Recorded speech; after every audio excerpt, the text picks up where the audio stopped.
আরে তুমি কেন প্রদীপ জ্বালাচ্ছ? তুমি তো স্বয়ং প্রভার সমান। তোমার অন্তরেই এত প্রকাশ যাতে এই মহল সবসময় আলোকিত হয়ে থাকে। দেখো, আমার কাজে বাধা উৎপন্ন করো না। সমগ্র মহলে প্রদীপ জ্বালাতে হবে। সন্ধ্যের সময় অন্ধকার ভালো লাগে না। আমি জানি অন্ধকার তোমার পছন্দ নয়। চলো আমি তোমাকে সাহায্য করি। না, আমি নিজেই করে নেব। সন্ধে হয়ে গেছে, তাও সবাই ঘুমিয়ে। তুমিও ঘুমিয়ে পড়ো। আমি জানি রাধা, তুমি ক্রুদ্ধ হয়ে আছো, আর সেটাই স্বাভাবিক। আমি জানি অন্ধকার তোমার কতটা প্রিয়, আর এমনিতেও বেশিরভাগ মানুষই আজ ঘুমিয়েই রয়েছেন, কোনো কাজও শেষ হয়নি, তাই তুমি প্রসন্ন নাও। দেখো, আমাকে আমার কাজটা করতে দাও।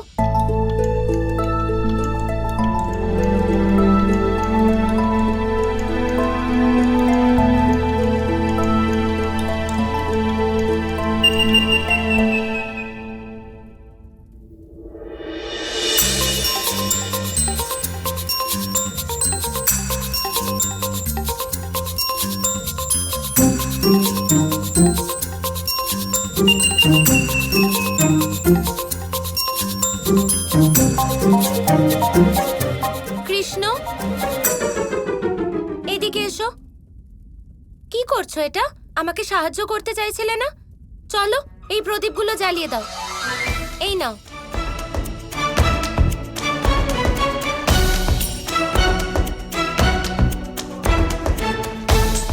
কে জানে আজকে মহলে সবার কি হয়েছে? সবাই এমন গভীর ঘুমে কেন আচ্ছন্ন? আমি কিছু বলতে পারি? কি? যখনই তুমি খাবার পরিবেশন করো তখন সকলে উচিত সময় নিজের কাজ সম্পন্ন করেন। যখন থেকে তোমার জ্যেষ্ঠা, যেমন আজ তোমার জ্যেষ্ঠা সকলকে খাবার পরিবেশন করেছেন, তখন দেখো কি হলো। আমার মনে হয় কোথাও না কোথাও এতে তোমার জ্যেষ্ঠার ভূমিকা রয়েছে। এরকম কিছুই না। মহল অন্ধকার দেখে আমার মনটা বিচলিত হয়ে গেছিল। আর দ্বারকার রাজপ্রাসাদ তো সর্বদা আলোকিত থাকে।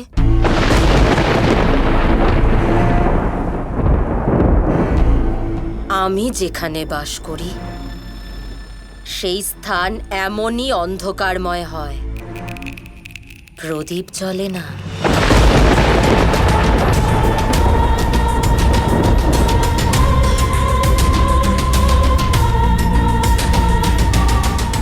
রাধা, একটা অত্যন্ত গুরুত্বপূর্ণ কাজ আছে, আমি শেষ করে আসছি।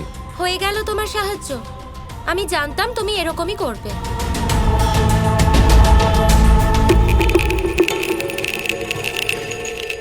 আর কত নিচু স্তরে তুমি নামতে চাও অলক্ষী? আর কেন?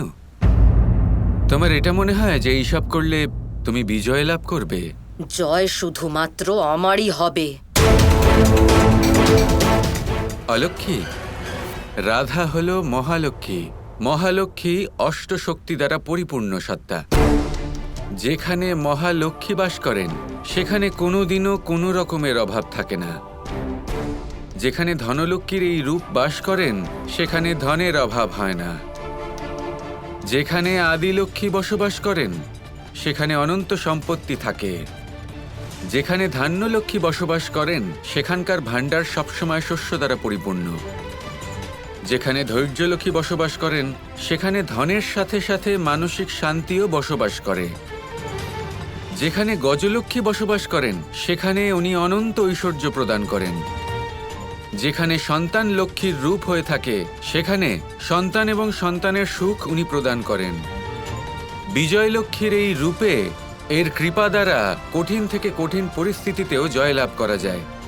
আর বিদ্যা লক্ষ্মী বুদ্ধি এবং জ্ঞানের প্রকাশ ঘটান। মহালক্ষ্মীর মধ্যে অষ্টলক্ষ্মীর এই শক্তি বসবাস করে। আমার কর্তব্য শুধুই তোমাকে সতর্ক করা, কারণ আমার এটা মনে হয় না যে তোমার মধ্যে এত শক্তি আছে যার দ্বারা তুমি মহালক্ষ্মীর সাথে লড়বে। সেটা তো আমিও জানি, তাই পুরো পরিকল্পনা করেই এসেছি। আমি এক এক করে মহালক্ষ্মীর প্রত্যেকটা রূপকে পরাজিত করে দেব। দ্বারকার সম্পন্নতা নিয়ে আপনার খুব গর্ব, তাই না? তাহলে শুনুন, এবার আমি ধনলক্ষ্মীকে নষ্ট করে দেব। ধনধান্য দ্বারা সম্পন্ন এই দ্বারকার ভাণ্ডার আর রাজকোষকে আমি কিভাবে কিছুক্ষণের মধ্যে রিক্ত করে দিই, দেখতে থাকুন।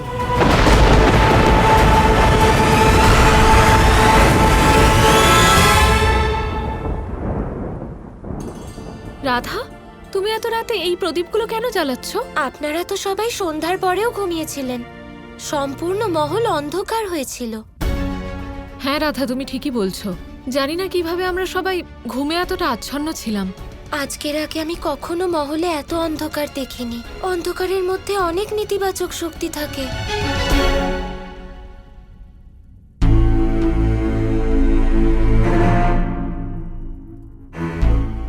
নিজের বিগত দিনের অনুভূতির কথা মনে করে নিজের বর্তমান এবং ভবিষ্যৎ ব্যর্থ করা উচিত নয়। হ্যাঁ, কিন্তু এইসব কথা ছাড়ো রাধা। এটা বলো যে তুমি আমায় কি বলে ডাকো। জ্যেষ্ঠা। আর জ্যেষ্ঠা থাকতে তার ছোট বোন দুঃখী হয়ে থাকবে, এটা কি করে সম্ভব? তোমাকে প্রসন্ন করার একটা সুযোগ তো আমায় দাও। আর শুধু তোমাকেই নয়, আজ আমি এই মহলের প্রত্যেক নারীকে প্রসন্ন করতে চাই। আজ আমরা সব মহিলারা মিলে খুব আনন্দের সাথে সময় কাটাবো, ঠিক আছে? কিন্তু মা, শুধু মহিলারা কেন বলো তো? এই সুযোগ তো আমাদের পুরুষদেরও পাওয়া উচিত। হ্যাঁ, তা নয় তো কি, এটা তো অন্যায় হচ্ছে আমাদের পুরুষদের সাথে। এটা অন্যায় নয়, বরং নারীদের প্রতি ন্যায়। আপনারা পুরুষরা মানুন বা না মানুন, কিন্তু নারীদের এই বিশেষ অধিকার অবশ্যই পাওয়া উচিত। এরকম কোনো ব্যাপার নয় জ্যেষ্ঠা। সংসারের প্রত্যেক নারী শ্রেষ্ঠ, আর সবার মনে সর্বদা নারীদের জন্য সম্মান থাকা উচিত। আচ্ছা, আপনি আজ বিশেষ কি করতে চাইছেন? আমি আজ আপনাদের চমকে দিতে চলেছি।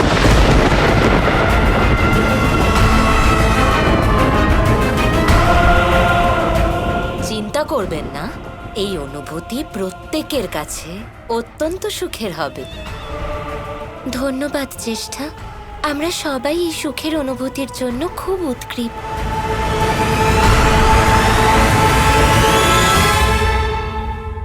ধন্যবাদ কেন বলছো রাধা? বরং আমি তোমার কাছে কৃতজ্ঞ যে তুমি আমায় এই মহলে বাস করার সুযোগ দিয়েছো।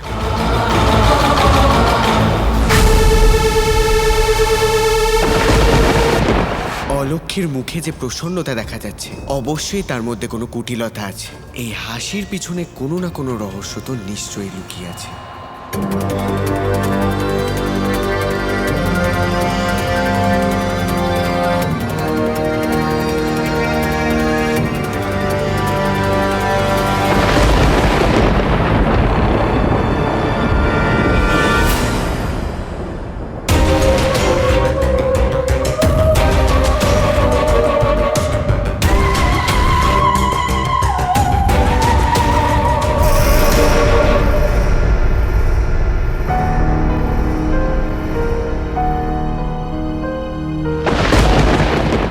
এটা কি করে সম্ভব? হঠাৎ করে এই অন্ধকার কি করে নেমে এলো?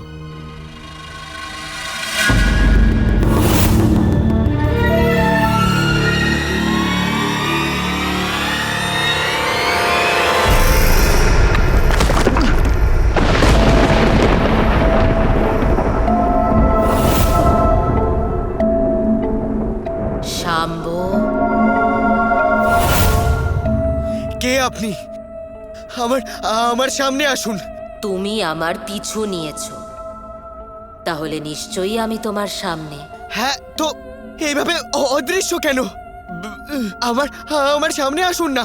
আগে বলো, তুমি আমার পিছু নিয়েছিলে কেন? দেখুন, আপনি সর্বপ্রথম আমার সামনে আসুন। আমার আপনার সাথে কিছু কথা আছে, তাই আপনাকে অনুসরণ করছি।